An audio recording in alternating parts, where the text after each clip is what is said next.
दोस्तों, स्वागत है आपका मेरे नए YouTube चैनल पे जिसका नाम है सुमित की कहानियाँ।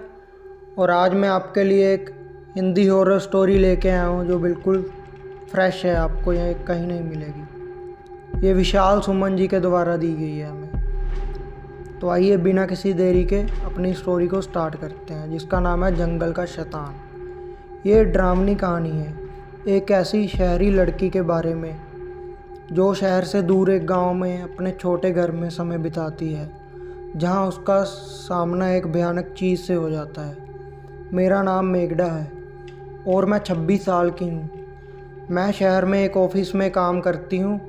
छुट्टियों में मुझे शहर की भीड़-भाड़ से दूर किसी गांव में समय बिताना बहुत पसंद है। एक छोटे से गांव में मेरा घर एक छोटी झोंपड़ी है जो कि जंगल के बिल्कुल किनारे पर बसा हुआ है।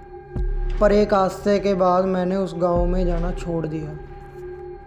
मैं काम से बहुत थक गई थी, मुझे आराम की सख्त ज़रूरत थी, इसलिए मैंने शहर से बाहर जाने की सोची। मैं अपने घर कई अपना सामान पैक किया और अपनी कार से गांव की तरफ निकल गई। जब मैं गांव पहुंची तब शाम हो चुकी थी और मैं ड्राइवर की वजह से काफ़ी थक गई थी। मैं सीधे बिस्तर पर गई और सो गई। आधी रात को मेरे कार के अलार्म के बजने के कारण मेरी नींद खुली। मैंने खिड़की से बाहर की देखा और वहाँ पर कोई भी नहीं दिख रहा था। मैंने अपनी कार की चाबी ढूंढी और अलार्म को बंद किया। जब वह तेज़ अलार्म बंद हुआ तो मैं फिर से बेड पर लेट गई और सोने की कोशिश करने लगी।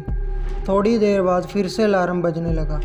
मैंने सोते हुए अलार्म को बंद कर दिया था। सब कुछ एकदम शांत था, चारों तरफ खामोशी थी। कुछ 5 मिनट बाद अलार्म तीसरी बार बजा। 1 या 2 बार तो फिर भी चलता है, पर बार बार। अब मैं जानना चाहती थी कि क्या हो रहा है। ऐसा तो नहीं कि कोई मेरे साथ मजाक कर रहा हो। पर इस समय इतनी रात को मैं पर्दे के पास खड़ी होकर देखने लगी। थोड़े समय बाद मैंने चांद की रोशनी में किसी को झाड़ियों से मेरी कार की ओर आते हुए देखा। वह जो कोई भी था वह काफ़ी लंबा, पतला और काले रंग का था।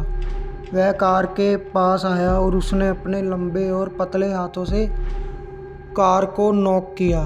फिर से अलार्म बजा, पर वह काली आकृति तेज़ी से वापस झाड़ियों में चली गई। उस वक्त मैं जान चुकी थी कि यहाँ क्या हो रहा है। मैं डर से कांप रही थी। मैं अलार्म को बंद कर उस चीज़ पर नज़र रखने लगी। वह चीज़ झाड़ियों से बाहर आई और धीरे धीरे मेरे घर के गेट के पास बढ़ने लगी। अपने एक हाथ से उसने गेट के लॉक को खोला। मैं इतना डर गई थी कि मैं हिल भी नहीं पा रही थी। मेरे दिमाग में कई तरह के बुरे विचार आ रहे थे। वो क्या है? वह मुझसे क्या चाहता है? यह क्या कर रहा है? क्या वह यहाँ से कभी जाएगा भी? मेरे शरीर में सिर से लेकर पाँव तक कपकपी छूट गई थी। मेरा गला सूखा था और मेरा दिल ज़ोर ज़ोर से धड़क रहा था। मैं बहुत ही भयभीत था और डर के मेरे दांत किटकिटा रहे थे। मैंने खुद पर काबू पाया और मैं उतनी तेज़ी से नीचे चली गई जितनी तेज़ी से मैं जा सकती थी। मैं बस लाइट्स ऑन करने ही वाली थी कि तभी मेरे पास जम गए। वो काली आकृति खिड़की के यहाँ खड़ी थी।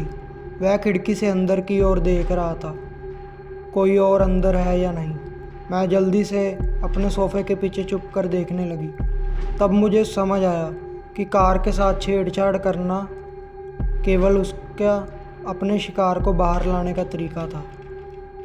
बहुत खौफनाक। मैं उसके डरावने चेहरे से अपनी आंखों को हटा नहीं पा रही थी। उसकी चमड़ी राख की तरह थी जिस पर सिलवट्टे पड़े हुए थे। उसकी आंखें छोटी और पूरी तरह से काली थी। उसकी नाक की जगह पर 2 बड़े बड़े गड्ढे थे। उसके चेहरे पर होठों की जगह बड़े बड़े पैने दांतों की 2 लाइनें थी, लाइक अ वैम्पायर। उसकी सांस बहुत भारी और डरावनी थी, जो कि खिड़की पर बाप की तरह साफ नज़र आ रही थी। मैं जानती थी कि वह जाने वाला नहीं। खिड़की के पास थोड़ी देर तक खड़े रहने के लिए बाद मुझे उसकी फ्रंट डोर को खोलने की आवाज़ आई। मैंने देखा कि वह दरवाजे के हैंडल को खोलने की कोशिश कर रहा था और उसके बाद उस जानवर ने एक तेज़ आवाज़ निकाली। वह आवाज़ किसी इंसान की तो नहीं हो सकती थी। वह आवाज़ ऐसी थी कि मानो कोई पागल कुत्ता हड्डी को चबा रहा हो। गहरी तथा भयंकर जानवर के गुर्राने की आवाज़ थी उसकी। मैं जानती थी कि यदि उसने मुझे देख लिया तो यह कुछ भी कर अंदर आ जाएगा। मैंने अपने आप को सोफ़े के पीछे छिपाया। मैं सोफ़े की परछाइयों में छिपना चाहती थी और बिल्कुल भी आवाज़ नहीं करना चाहती थी। मेरी आंखों से आंसू बह रहे थे। मैं अपनी नसों की आवाज़ सुन पा रही थी। मैं बस मरने ही वाली थी। मुझे नहीं पता मैं कितनी देर तक वहाँ छिपी रही। जब मैं उठी तो मैंने दरवाजे की तरफ देखा। वह जानवर जा चुका था। दरवाज़ा अपनी जगह पर था और सब कुछ सेफ लग रहा था। मैं सीढ़ियों से ऊपर की तरफ गई और मैंने खिड़की से बाहर की ओर देखा। बाहर रोशनी थी। वहाँ पर किसी भी तरह का कोई खतरा नहीं था। मैंने इस मौके का फ़ायदा उठाया और अपनी चाबियाँ उठा ली। मैंने अपना सामान भी नहीं लिया। मैं कार की तरफ भागी। मैं कार में गई और दरवाजे को बंद कर जितनी तेज़ी से हो सके उस गांव से बाहर निकल गई। मैं तब तक गाड़ी चलाती रही जब तक मैं अपने शहर ना पहुंच गई।